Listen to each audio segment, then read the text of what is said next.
ellos decían que yo no podía convocar un referéndum sin reformar la Constitución, que eso tenía que ir al Congreso primero. Todo eso lo fuimos venciendo. El día que la Corte Suprema de Justicia, y vaya mi reconocimiento a la Corte, tomó una actitud que habrá que reconocerle históricamente, cuando asumió la responsabilidad y negó la tesis de que no se podía convocar a un referéndum cuando está estipulado. Además, la Corte pues cumplió con una responsabilidad. El artículo 4 de la Constitución Nacional, yo sí expliqué eso bastante en la campaña electoral. Y después el artículo 181 de la Ley Orgánica del Sufragio. Por ahí salió el camino. Y no hubo ninguna violencia. Decían que iba a haber un golpe de Estado para llamar a... ¿Qué golpe de Estado ni qué 8 cuartos? Un proceso democrático. Ahora estamos en la última etapa de la tercera fase, que es la etapa electoral. La campaña electoral en verdad aún no ha comenzado. Cuando el Consejo Electoral esta semana anuncia al país cuál es la lista definitiva de candidatos, pues podremos decir que empezó la campaña, que será una campaña de un mes. Así deberían ser todas las campañas, muy cortas, no unas campañas de un año, en un mes más que suficiente, para que al país hay que informarle quiénes son los candidatos, no negarle información al país, como ahora se está pretendiendo hacer. Ahora, esta última etapa de la fase de convocatoria está bastante acelerada. Yo repito la expresión, viva la libertad de expresión, viva la libertad de información. Todos los venezolanos que fueron postulados deben ser conocidos por todos. Los ecologistas tienen el deber y el derecho de informarle al país cuáles son sus candidatos. Los indígenas tienen el derecho y el deber de informarle al país cuáles son los candidatos de los indígenas. Hay un candidato gay, tienen derecho a informarle al país cuál es el candidato, y fíjate que tiene coraje y dice, yo soy candidato gay, dice. Eso está bien. Ahora hay otros que no se atreven a decir. Son candidatos de algunos sectores y andan enmascarados. Bueno, pretenden ellos enmascararse. Yo con estas 2 manos y con esta garganta les voy a arrancar las máscaras, donde quiera que se metan. Menos mal que Venezuela es pequeña, apenas son 916.050 kilómetros cuadrados. Y aquí nos conocemos casi todos. Es muy difícil que ahora vaya a salir un enmascarado, el zorro por ahí. El zorro. ¿Hay un zorro aquí? ¿Quién es el zorro? Déjenlo quieto, vale. Que el país todo lo va a ver. Mira, sin alusiones personales. Aparezca el zorro por ahí, enmascarado a caballo con su espada y sus cosas. No. Aquí hay que quitarse, no queremos zorros enmascarados, quitémonos todas las máscaras, pues. Cada quien está, además el pueblo tiene derecho a que le informen a quién representa o qué ideas tiene tal o cual persona para poder escoger libremente y no ser engañado.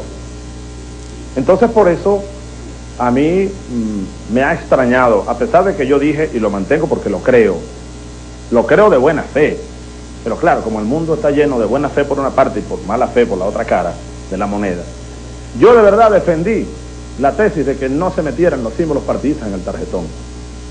¿Sí? A mí ni me va ni me viene, lo he dicho, para mí es irrelevante.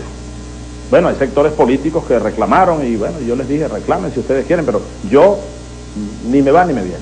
Y nadie puede decir, nadie de la Corte Suprema, que yo ni siquiera una llamada o una reunión con alguien en la Corte Suprema o en el Consejo Electoral para sugerirle o decirles, más bien me preguntaron algunos y yo les dije, mira, en verdad, para mí es irrelevante. Pero yo estoy actuando de buena fe. Hay otros que actúan de mala fe. Ahora yo estoy entendiendo por qué los partidos AD, COPEI y Proyecto Venezuela movieron todos sus tentáculos para evitar que se incluyeran los símbolos partidistas en el tarjetón electoral. Porque ahora están saliendo clones. Ahora tenemos el caso del señor Alfredo Peña II. Alfredo Peña I, Peñonazo, mi ex ministro de Secretaría, que yo estoy seguro que va a ser un constituyente. Acabo de verlo ahora mismo. Ahora salió otro Alfredo Peña. No es raro que en la lista nacional, en las regiones, por allá me dijeron que hay un ministro de mi gabinete, que es el ministro del Ambiente, y esto pudiera ser una coincidencia, pero en todo caso estamos investigándolo, ¿no? Pero es muy extraño que comiencen a aparecer personas con el mismo nombre de algunas personas conocidas públicamente, como el caso de Peña. Yo preguntaría, pues, ¿a quién representa el señor Alfredo Saba Peña? ¿Y por qué la insistencia en inscribirse como Alfredo Peña, sin símbolo partidista? ¿Y por qué la insistencia en llamarse o buscar personas y, qué sé yo, inscribirlos que no representan aparentemente a nadie, no tienen una organización que los sustente? Incluso el caso este del señor Alfredo Saba Peña, tengo informaciones y están procesadas, y da eso a los órganos jurisdiccionales. Tengo informaciones de que pudo haber habido plagio ahí en las firmas que fueron presentadas al Consejo Nacional Electoral. En todo caso, el Nacional Electoral tendrá que aclarar esto. Pero en todo caso, ahora uno está entendiendo por qué tanta presión y tantos movimientos de las cúpulas partidistas del viejo régimen para que no incluyeran los símbolos partidistas. No es porque ellos estén conscientes o de acuerdo con la independencia de los partidos políticos, no. Es que ahora van a tratar de embochinchar las listas. Ahora, mucho más extraño es que en el Consejo Nacional Electoral ahora hayan decidido quitar las fotos del tarjetón. Eso es mucho más extraño, señores del Consejo Nacional Electoral.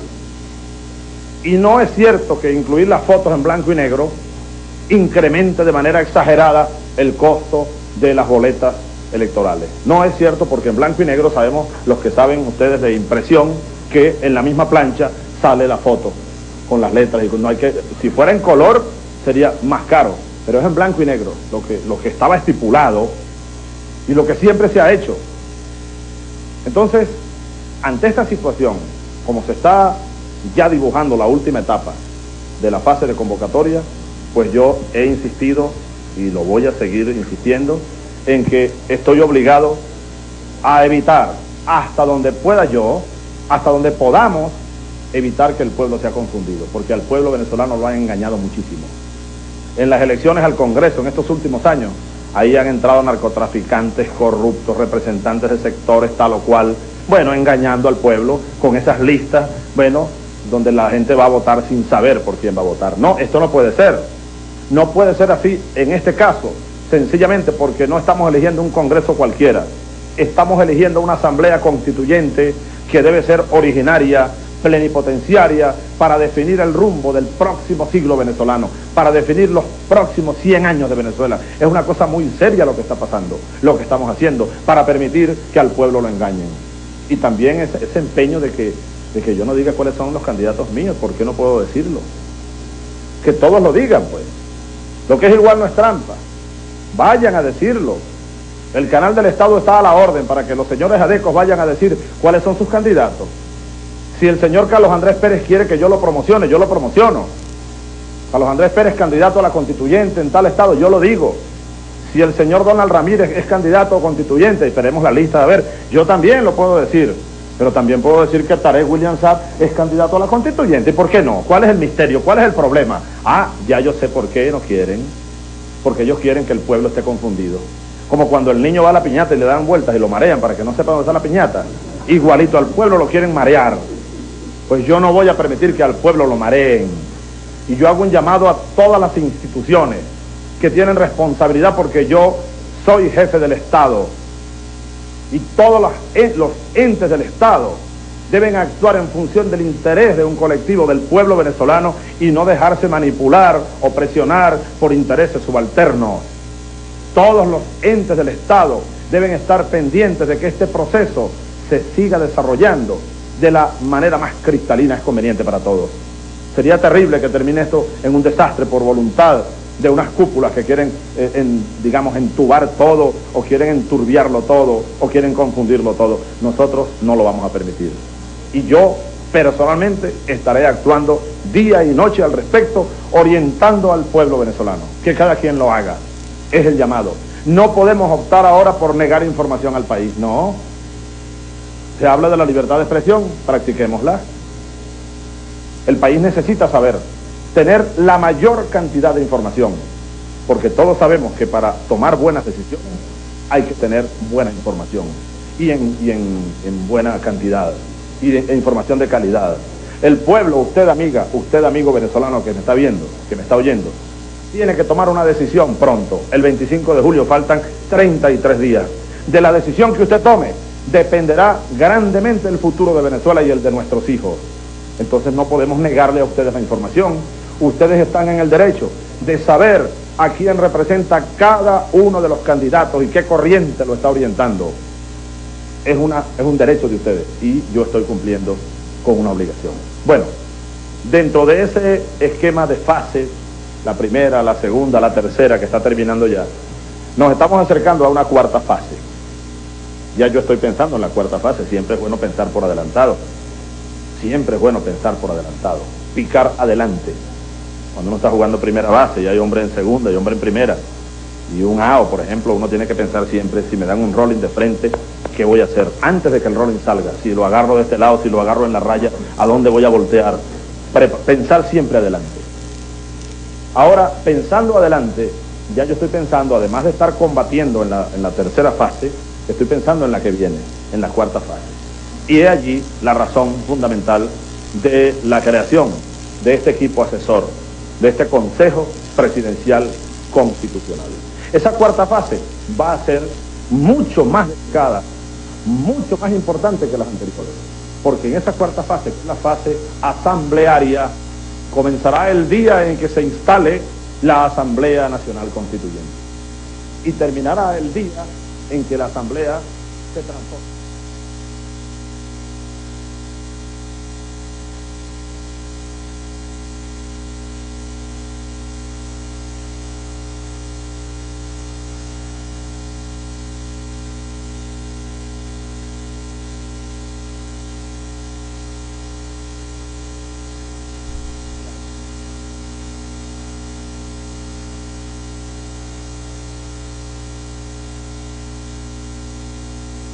Presidencial, recibir propuestas de ustedes. ¿Cómo quieren ustedes que sea el Poder Judicial, por ejemplo? ¿Cómo quieren ustedes que sea el Poder Ejecutivo? ¿Cómo quieren ustedes que sea la relación entre el Estado central y los estados regionales? ¿Qué opinan ustedes de la Asamblea Legislativa, allá en su pueblo, allá en su municipio, allá en su estado? El Consejo, que ya ha estado recogiendo muchas de estas ideas, ahora tiene la tarea de asesorar directamente al presidente de la República de manera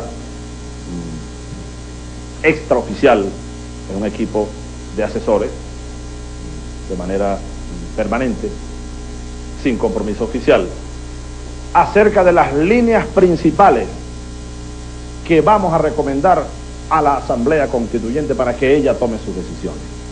Cosas trascendentales que allí se van a discutir.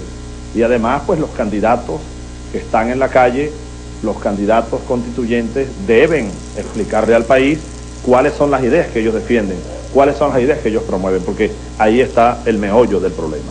Bueno, el Consejo Presidencial Constitucional está conformado por el doctor Javier L. Chiguerra Naranjo, quien, ustedes lo saben, es el Procurador General de la República. Igualmente el doctor Lino Martínez, quien es el ministro del Trabajo y de Familia, encargado de familia, y es actualmente pues funcionario del gobierno, pero es abogado y un hombre de una gran experiencia, igual al doctor Javier de Chiguerra.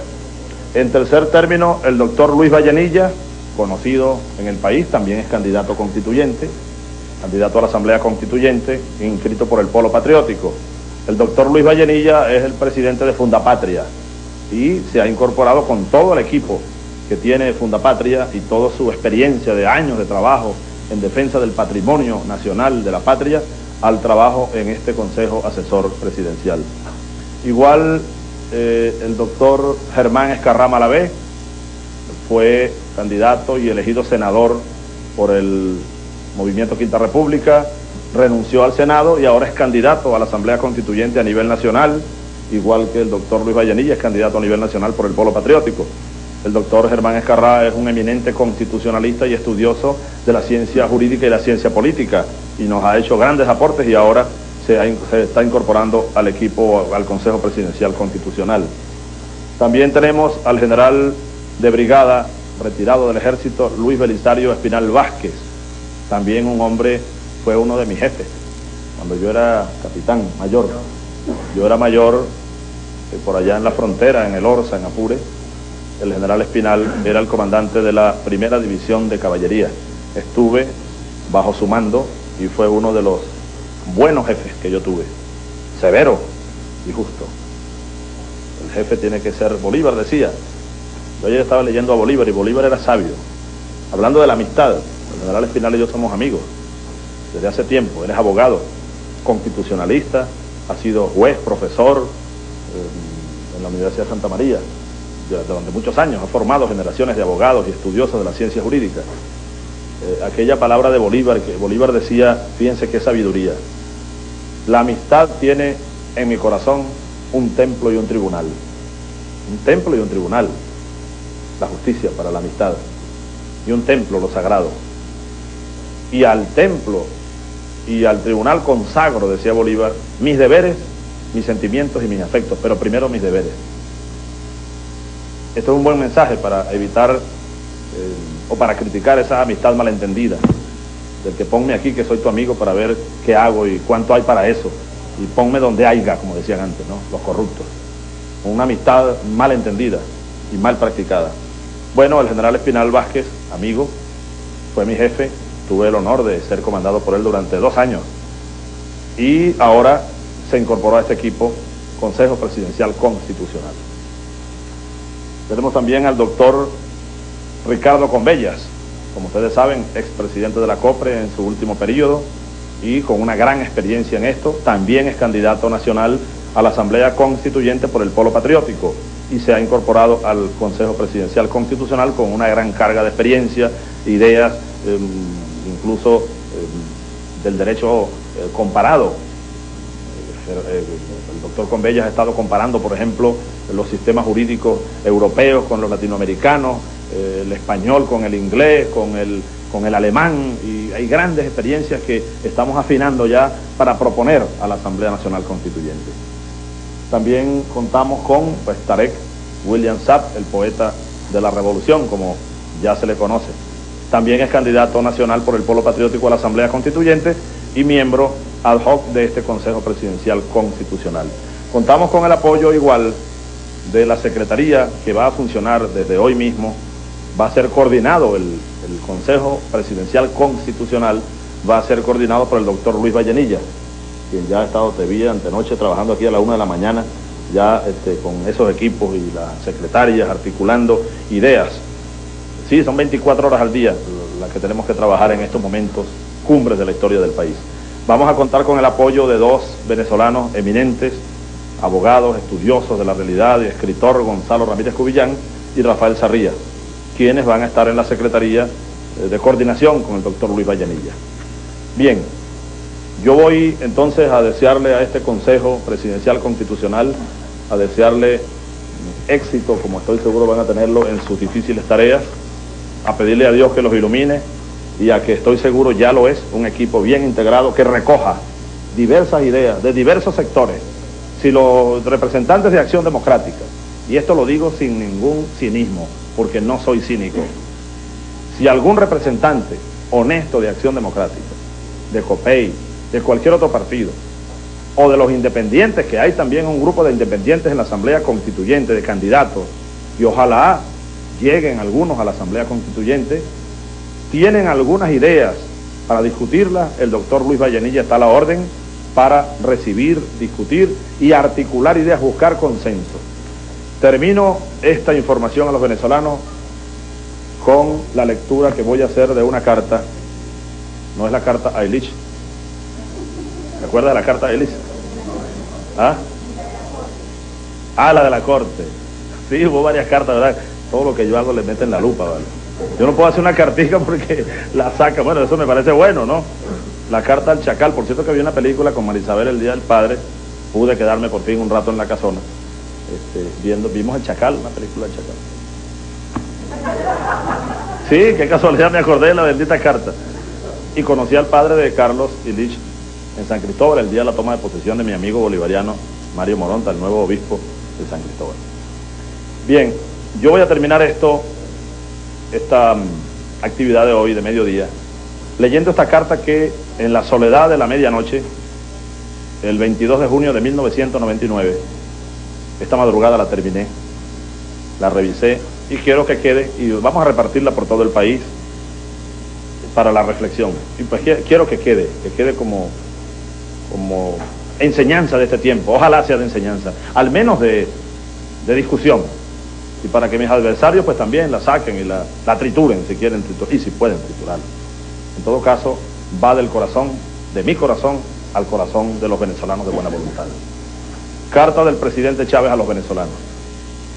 Caracas, 22 de junio de 1999.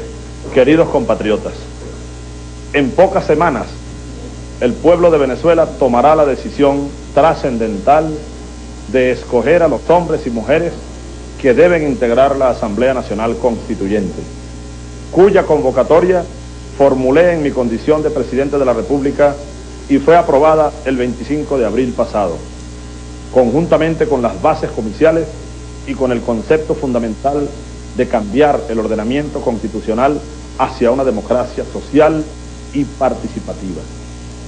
Convencido como estoy de mi responsabilidad en el liderazgo del proceso constituyente venezolano y como jefe de Estado en esta hora crucial, he considerado la necesidad de dirigirme a todos ustedes para expresarles no solo mis puntos de vista, sino las líneas generales de un proyecto histórico comprometido con la revolución democrática y con la redención social del pueblo, con énfasis en las grandes mayorías de venezolanos empobrecidos a causa de la corrupción, del despilfarro y de las erradas políticas de la partidocracia, de las cúpulas y del sistema clientelar populista.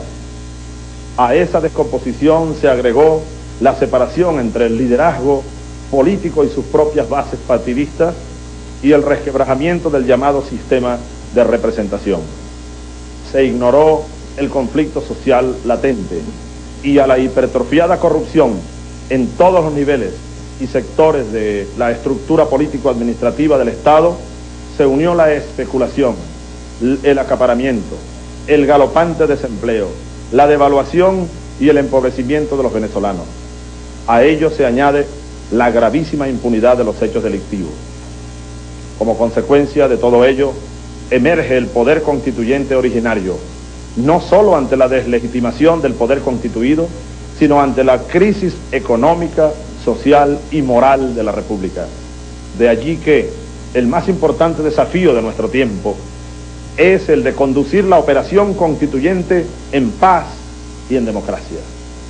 Pero no la falsa democracia de los cogollos partidistas, dirigida a amparar corruptelas y a generar la abyección política, sino una verdadera democracia social, participativa y además protagónica. Nuestro desafío es la democracia sustentada en los principios bolivarianos que hoy retoman con fuerza el destino de la nación. Se trata de realizar plenamente la democracia social y participativa. Por ello, el centro de esta concepción es el pueblo, la persona, su dignidad, lo que conduce necesariamente a los caminos de la redención social, a buscar genuinos modos de expresión de la voluntad popular. La Asamblea Nacional Constituyente es una necesidad de los venezolanos. Proclamamos que el éxito de la misma radica fundamentalmente en que sus integrantes sean capaces de interpretar y realizar las aspiraciones, deseos, anhelos, valores y necesidades del pueblo venezolano como un todo. Nosotros queremos una constituyente bolivariana que conforme la básica estructura necesaria para realizar la revolución venezolana que impulse a nuestro país con fortaleza hacia los desafíos del próximo milenio.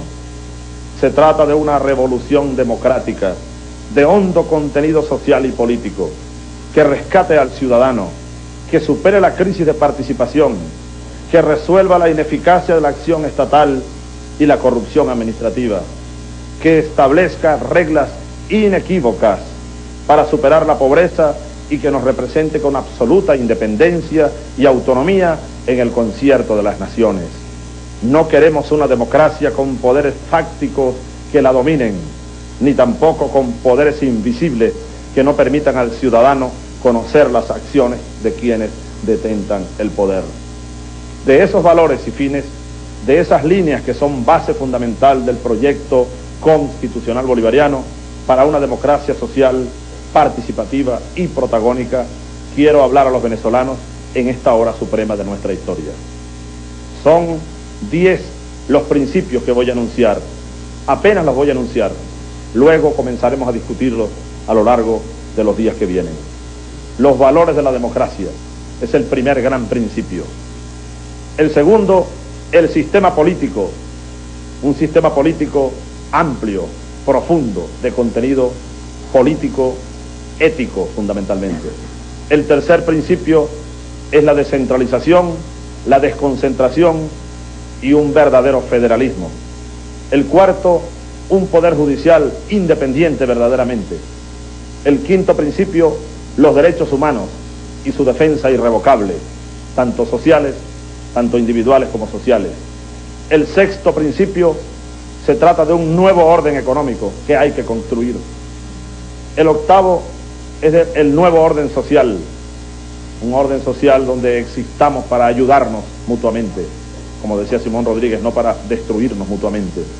El octavo es el rescate del ciudadano. El noveno, una nueva doctrina democrática de seguridad y defensa.